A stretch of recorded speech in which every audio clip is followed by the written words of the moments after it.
Hello, and welcome to the Come to Your Senses podcast. I'm your host, embodiment-based coach, Mary Lofgren. Here, we explore how to live bravely and beautifully through a lifestyle of embodiment. You'll hear gems to empower you around mindset, mindfulness, somatic psychology, and neuroscience, as well as beauty, food, style, and the art of slow living to meet your soul through the senses. I am so happy that you're here. Let's begin.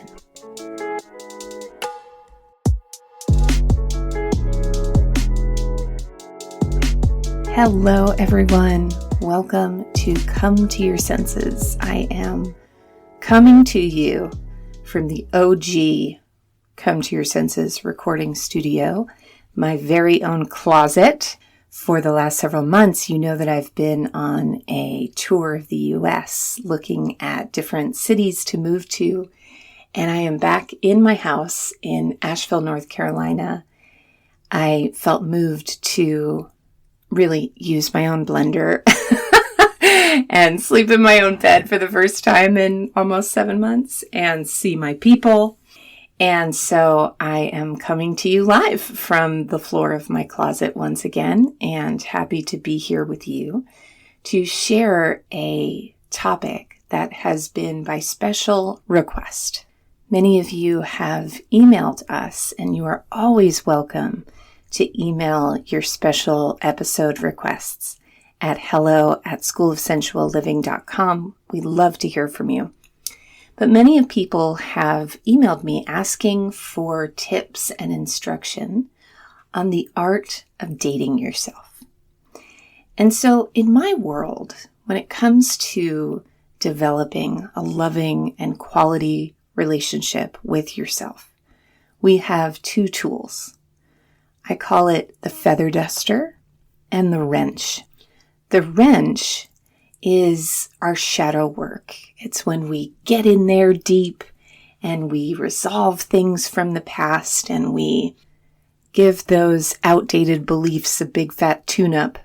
But too much reliance on that deeper, I like to call it kind of the stitching work of mending our wounds without balancing through a healing balm, or after you have wrenched together, whatever it is, wrenches wrenched together, dusted it off with a soft, downy feather duster, it's just not a complete picture because the two are reliant on one another.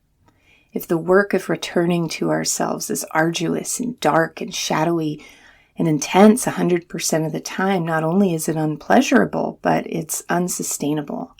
And I believe is not the full picture of growth, because the point of any growth work is more love and more play and connection and a feeling of being relaxed in who you are. And I find that excessive navel gazing, while useful when it is done intentionally, can also keep our eyes off of the beauty that is already here. And when clients come to me for coaching, it's usually because in some way they have become aware that they have lived their lives up until this point for someone else. And they are ready to begin returning, the work of returning to their own inner voice and their own desires and a life that feels like their own creation. But often when we are faced with time alone, after, let's say, a significant relationship has ended, or maybe you've advocated for working less hours and you get what you want, and then you're faced with all this time alone, or maybe you've gone through a divorce and the kids are no longer in the house on the weekends, and what do you do? And that can be a scary hallway of mirrors when you have not had a quality experience of being in your own company. And the good news about that is that knowing yourself in this way and courting yourself during these times is a habit. The abandonment of oneself and one's desires is a learned behavior. And so the great news about that is that it's something that can be relearned and reimagined and redefined. And so I want you to notice where these words and how these words land on your skin. Courtship, romance, intimacy, delight, deep breath, happiness, connection, cherish, adore. Are these words that you want to move towards, that you want to gravitate towards, that you want to have as not just a peak experience in the honeymoon phase with another person, but as an everyday experience of embodying the beauty that you are? Then this episode is for you.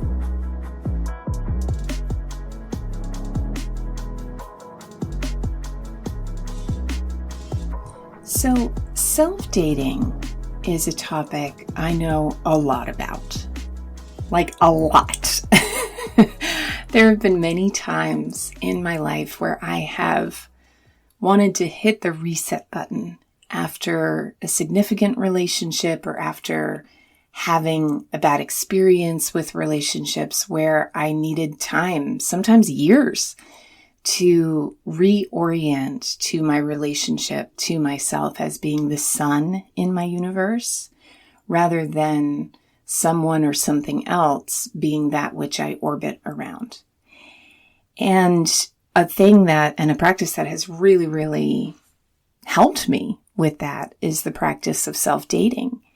And not just, I think of Maria Abramovich's live performance exhibit, where she sat across from people for 14 hours a day without standing up. And sometimes it's like time alone can feel like that. You're just staring at yourself and it's awkward. And taking yourself on dates and raising the vibration of romance and cherishing and sensuality and pleasure in your relationship to yourself can make that most important relationship in our lives, the relationship we have with ourselves, a bit more, shall we say, lubricated. And one thing to know about dating yourself or taking yourself out on dates or whatever it looks like for you is to expect awkwardness. I remember when I started this practice many years ago and thinking, this was right after my divorce, and my marriage ended very suddenly, and all of a sudden I was living alone. And it was like, what even is going on? And, on Friday nights, my husband and our friends, we would all go to this pizza bar and, have drinks. And so I started taking myself to that bar by myself and having a pizza at the bar and reading a book. And I was anxious in the beginning because it was like, this feels effing weird and awkward and kind of sad. And that is the first thing that I want to tell you about self-dating, is that if you go into the experience expecting it to be as fulfilling or as exciting and with as much novelty as going out on a date with another person that you're newly interested in, you will be disappointed, because it's kind of like sitting down and expecting dark chocolate, but you get white chocolate. And the truth is, I know many people argue about this, but white chocolate is my personal favorite. White chocolate is a harmonious, delicious, sumptuous thing to have on your palate. It's just very different from dark chocolate. And so if you are an adventurer on the safari of self-dating, that is my first request of you, is that you begin with a beginner's mind, without expectations or conditions on the experience, to be like any other experience you've ever had. And just like anything that we do repeatedly after the first time, that awkwardness and strangeness eventually begins to lessen.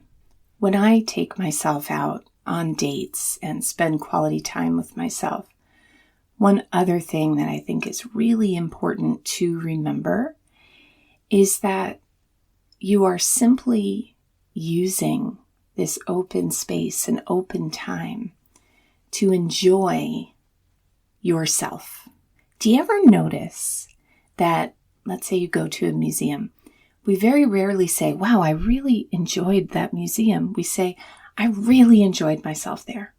And so the intent of self-dating, sometimes can feel really disembodied when we're trying to check the boxes of getting ourselves chocolate and flowers and all these external symbols of romance, or wearing the right slip for your at-home self-date or whatever it is. And I want to just remind you that the idea is having an embodied experience of enjoyment of yourself as yourself. And so the first gem around self-dating is that I would suggest for you to either think about or write out your dream date. And this is something that it may be helpful to research your Venus sign. So in astrology, we all have a Venus sign, and Venus is the planet of love and values and romance and attraction. And it's part of the template of it's basically our astrological love language. My Venus is in Leo. And so my dream date is being handed a plane ticket and being told we're leaving in 24 hours to go to Miami and stay at a luxury hotel and eat at beautiful restaurants for 3 days and be on the beach. And you have just enough time to pack your bikini and self-tan your little tush and get in that airplane. And that would be, because Venus in Leo is this sign of extravagance and pride and beauty and glamour. A lot of celebrities are Leo. And so that would be just kind of my dream date. For my friend Julie, for example, who is a triple Scorpio and has Venus in Scorpio, her dream date is going to be something a lot different. Her dream date is going to be much more of the 90% cacao variety, where Scorpio is the sign of transformation and the phoenix journey of rising from the ashes and the death rebirth experience. And so for Julie, reading deep, mysterious, soulful poetry in bed, naked, is going to be her dream date. We've talked about this. I know this about her. Shout out to Julie Everett, founder of Ecstasy Academy, tantric sex coach, owner of a beautiful wellness center called Need and Seed in Sag Harbor, New York. Just a little plug in there for my best friend. And so whether you're an astrology fan or not, a useful place to begin is what is your template for romance and adoration and enjoyment.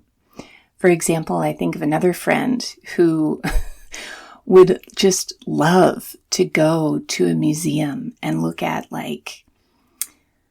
up close, 100,000 times magnified photographs of insects. And so be mindful to not be caught in the limitations of the way that our capitalist culture defines romance, and to understand your own romantic template by writing out some of the things that would be a part of your dream date.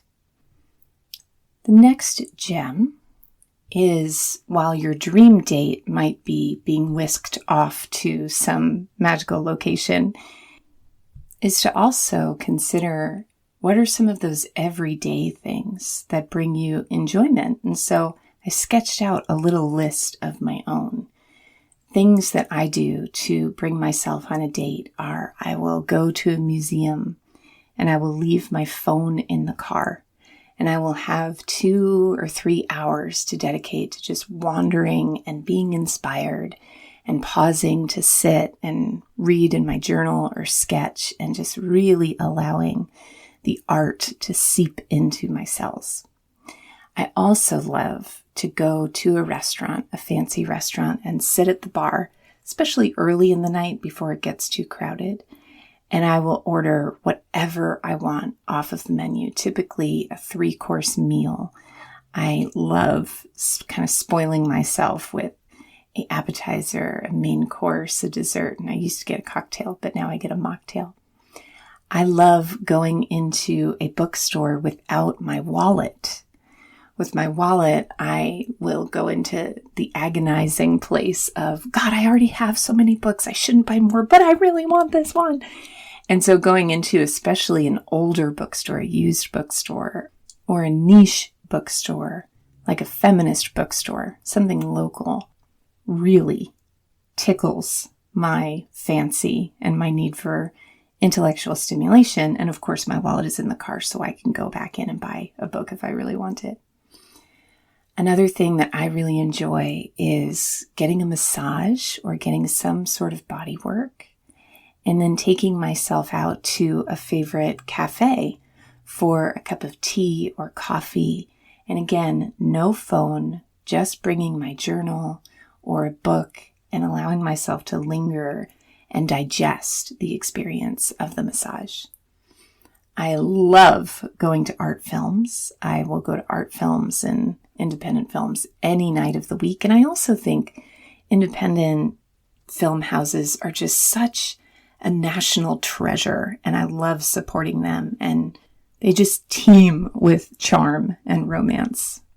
One of my core rituals is having a living room picnic, and you can read more about that in my book, Sacred Seduction, which was written by my former burlesque persona, Kitty Cavalier, which is all about essentially how to have a really romantic, really beautiful date with yourself or with another in your own living room. And then finally, beauty is a gorgeous way to spend quality time with yourself. So recently I was house sitting, and my friend had some lovely spa products that she invited me to use. And I used like 3 towels and I used a bunch of spa products. I gave myself a body scrub and a face mask. And afterwards, I just lavished my body in this beautiful body cream and went into the refrigerator and got a big bowl of fresh strawberries and wrapped myself in a linen blanket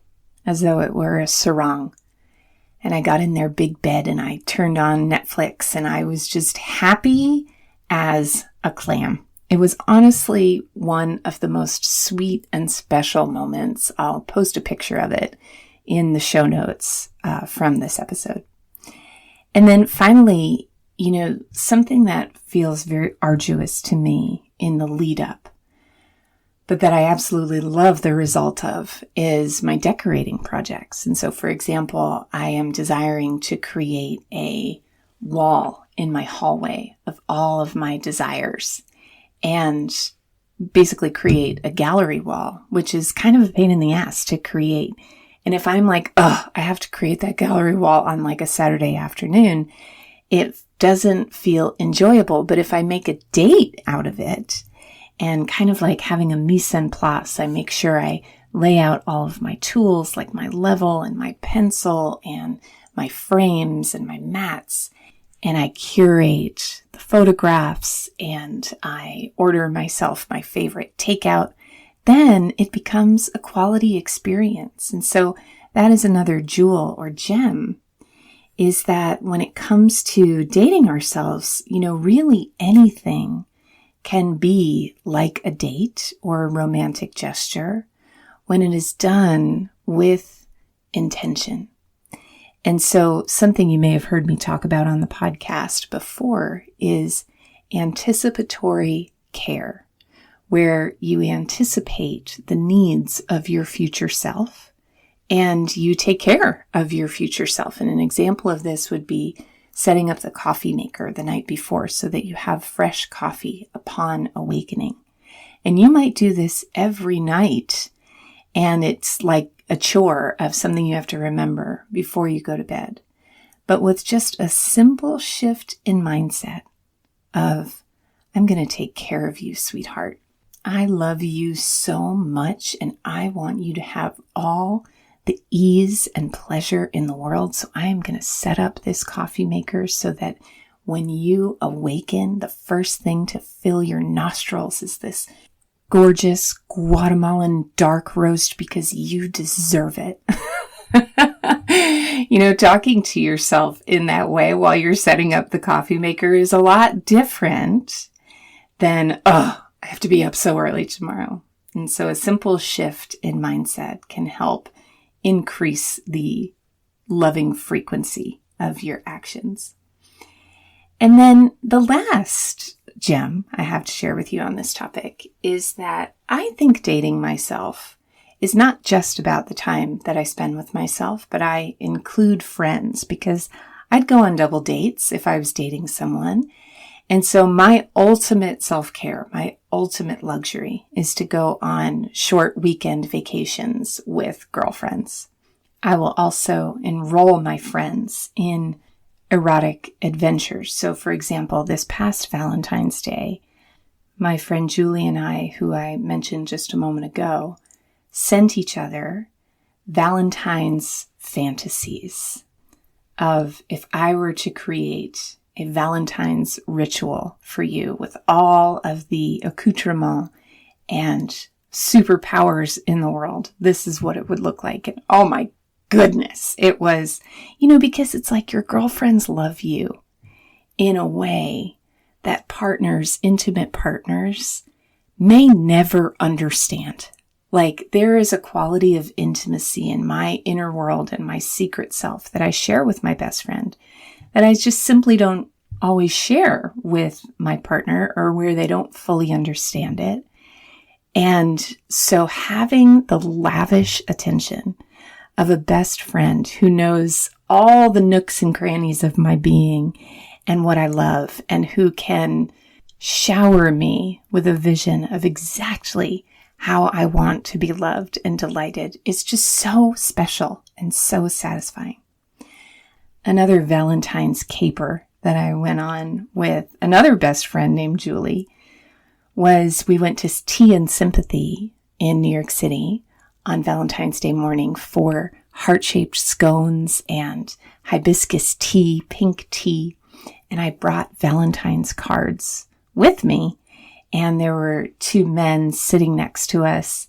I believe they were a couple. And we were chatting with them about Valentine's Day, and we learned their names, and we wrote them secret Valentines, and we slipped them in their pockets as they were leaving. And it is an experience I will never forget. I'll include a photo of that afternoon in the show notes as well. It was so charming. And so a quote I would love to leave you with on your journey of self-dating from West Sheridan is, "We were together. I forget the rest." I wish you so many blessings and so much charm in this adventure of getting to know yourself in this unique way.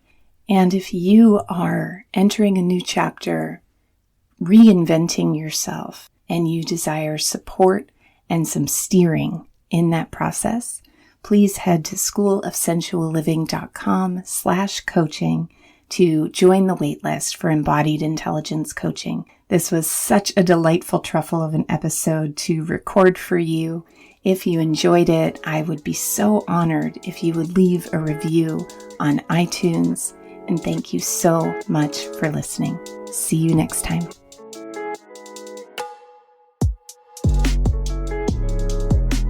For coaching, classes, and community in creating a lifestyle of embodiment, head to schoolofsensualliving.com. There you'll find a free video series on how to reduce anxiety and intercept the stress response through powerful, confident body language. Head to schoolofsensualliving.com/confidence to watch your first video today.